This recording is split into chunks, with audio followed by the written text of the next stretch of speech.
नमस्कार, आप देख रहे हैं नैतिक भारत न्यूज, वो मंच जहां जनहित, सच्चाई और सवालों को सबसे पहले जगह मिलती है।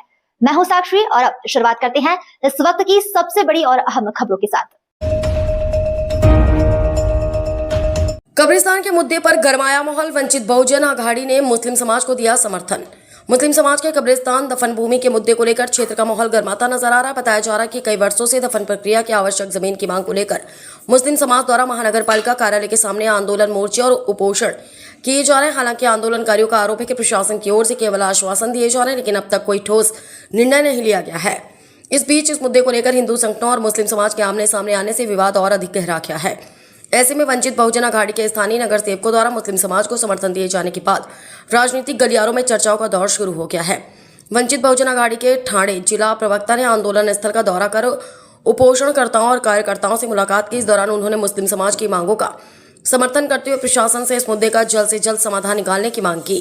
इन घटनाक्रमों के बाद कब्रिस्तान के मुद्दे पर एक बार फिर राजनीतिक और सामाजिक माहौल गर्मा गया है। अब प्रशासन इस मामले में क्या भूमिका निभाता है, इस पर सभी की नजरें टिकी हुई हैं। संवाददाता कृष्णा महाले, उल्लासनगर से। जय शिवराय, जय संविधान.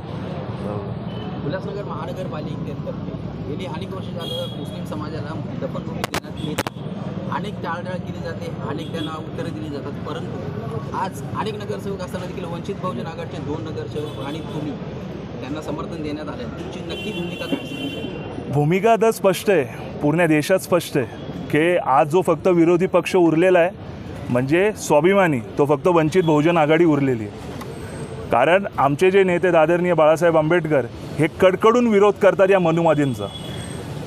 आजच्या तारखेला जे BJPनी जे प्रोपोगंडा रन केलेला आहे, भावात भाव नाही ठेवला, माणसात माणूस नाही ठेवलेला आहे. मी स्वतः एक हिंदू समाजातला आहे, पण मी एक आंबेडकरवादी हिंदू आहे. लोकांमध्ये तेढ निर्माण करून आणि एक साधा सोपा आहे प्रश्न आहे, माणूस मेल्यानंतर मातीच होते, त्याच्यामध्ये पण जात पकडली जाते. अरे जर तिकडे रिझर्व्ड प्लॉट आहे जे दफनभूमीसाठी अलॉटेड आहे तर द्यायला काय अडचण आहे. ख्रिश्चन भूमी पण आहे. हां, आणि शेजारी ख्रिश्चन दफनभूमी पण आहे. आणि विषय तोच येऊन थांबतो की ऑलरेडी तिथे ख्रिश्चन दफनभूमी आहे आणि मुस्लिम दफनभूमीसाठी जागा अलॉटेड आहे. आणि बाकायदा जसं आता सिन्हा साहेबांनी सांगितलं की 2022ला ते अलॉट केलं गेले, 40 लाख रुपये त्याच्या वॉल कंपाऊंडला खर्च केला गेला आहे. त्याच्यावरती इलिगल सनद पण निघते आणि त्यानंतर पण हे लोक देऊ शकत नाही. लय मोठी गोष्ट आहे. विषय तिथेच येऊन थांबलेला आहे, काही नाही आहे. हे BJP सरकार टोटली जातीवादी आहे आणि जातमध्ये जे मतभेद हे लोकांनी आणून सोडलं आहे ना. आजच आम्हाला सकाळी फोन आला होता की कुठले तरी ते नकली हिंदूवादी संघटना इकडे उभा राहून विरोध प्रदर्शन करत होते, पण काय कारण समजत नाही आहे मला. अरे खरा हिंदू जो असेल ना तो जात कधी मानणारच नाही.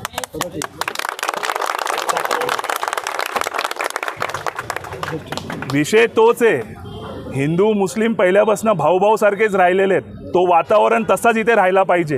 लोकांमध्ये हा जो गैरसमज आणि हे जे तेढ निर्माण करतात आहे ना, ह्याच्यापासून लोकांनी सावध राहायला पाहिजे.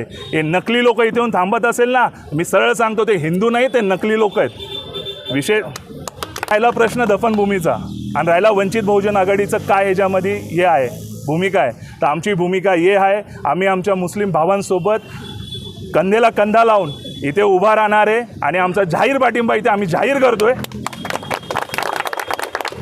येणाऱ्या काळामध्ये जर आत्ता तरी हे आंधळ प्रशासनाने डोळे नाही उघडले, या बहिऱ्यांनी जर यांचे कानं नाही उघडले, तर वंचित बहुजन स्टाईलमध्ये हे लोकांना आम्ही इथं अद्दलबल घडू आणि ह्यांची लायकी पण दाखवू.